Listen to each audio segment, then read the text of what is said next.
Hi, I'm Bill Schuffenhauer, co-founder and director of development with FocusGate.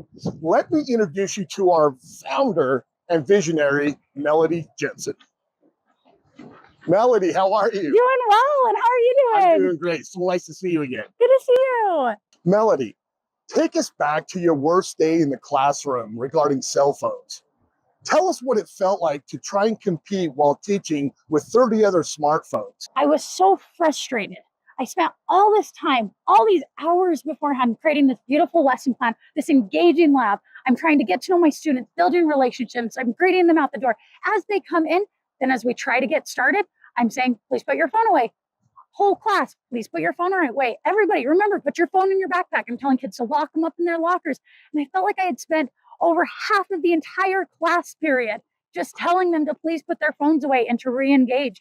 And I felt like we didn't even get into all of the learning that we had planned, this fabulous lab that we had to get them hands-on into science.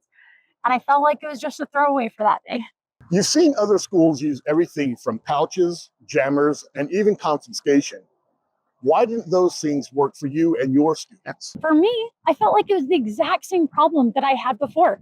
As soon as we tried to take all of these methods and implement them, that's where the system breaks down. I spend so much time not only saying, put your cell phone away, now I spend all of the time saying, go put it in the locker, or I spend time taking it. All of a sudden you can detract from the entire culture of the class when you have this confrontation with one in particular student. You're trying to take their cell phone, confiscate it. You have all that time where you got to get it back to them, to the right people. You've got to spend so much time on the back end logging it and contacting parents. The yonder pouches sound great. You get to put away and the students are communicating, but then they also can just take a magnet, open them back up. And you spend so much time with the implementation of all of these policies that it ends up doing the exact same thing that cell phones were doing before. It's distracting them and it's eating up our precious educational time.